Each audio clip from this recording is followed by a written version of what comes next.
Dakṣa's daughters, 27 in number, were given in marriage to the moon by Dakṣa. On securing the moon as their lord, those daughters shone extraordinarily. The moon too, on securing them, shone incessantly. Now listen to what happened in due course. Out of his 27 wives, he did not love anyone so much at any time as he loved Rohiṇī. The others became distressed and sought refuge in their father. After going to him, they mentioned their misery to him.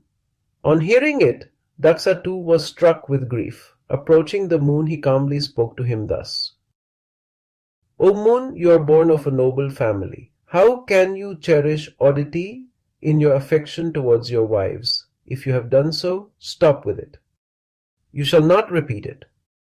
Oddity in behavior is said to be conducive to hell." After requesting the moon, thus Dakṣa returned to his abode fully assured. However, the moon did not act according to Dakṣa's advice. Infatuated of Rohiṇī, he neglected others. On hearing it, the skillful Dakṣa returned to the moon excessively distressed. He politely asked the moon to mend his ways. Dakṣa said, "O moon, listen. Although requested repeatedly, you did not pay heed to my entreaties.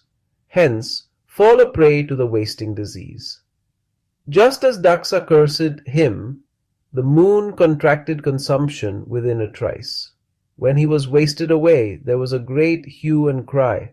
The gods and the sages became extremely agitated and felt miserable. What shall be done? What will happen now? Implored by the moon, Indra and other gods, Vasistha and other sages sought refuge in Brahma.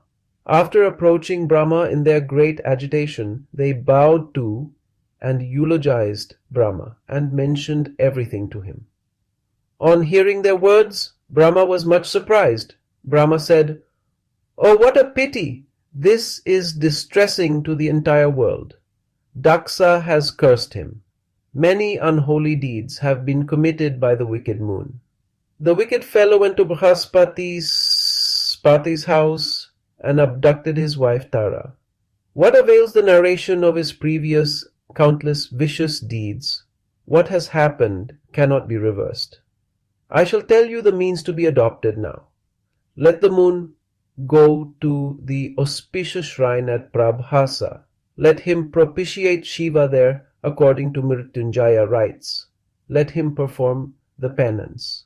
The delighted Shiva will cure him from consumption afterwards. On hearing the words of Brahma, the gods and sages returned to the place where Dakṣa and the moon were present. The gods and the sages consoled Dakṣa and took the moon to Prabhāsa.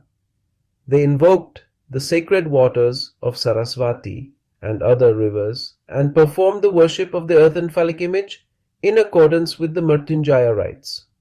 The gods and the sages of pious mind left the moon at Prabhāsa and returned to their abodes. The moon performed the penance incessantly for 6 months. The moon repeated the Mrityunjaya mantra 100 million times. He meditated on the Lord Mrityunjaya. Lord Shiva was pleased by his devotion and manifesting himself, there spoke to him thus.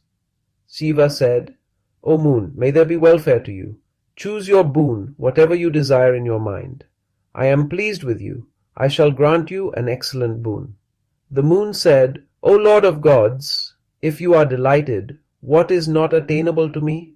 Still, O Lord, let not my body decay by consumption. Pardon my faults." When he had said thus, Shiva spoke to him again. Shiva said, "O moon, let your digit decline day by day in one fortnight and increase steadily in another." When this happened, the delighted gods and the sages came there quickly. They joined their palms in reverence and bowed to Shiva. The gods said, "O Lord of gods, obeisance be to you. Be stable here along with Uma." Shiva was delighted with the gods. For increasing the glory and greatness of the region and the moon, Shiva stayed there in the name of Someshwar. O Brahmins, by worship Shiva becomes the destroyer of ailments such as consumption, leprosy, etc. A pious man attains the fruit of circumambulating the earth if he circumambulates Prabhāsa. After death he is honored in heaven by the gods. On seeing this Somalinga, a person is relieved of all sins. After enjoying the fruits as desired, he attains heaven after death. He who makes pilgrimage to this place attains the fruits of whatever he might have had in view.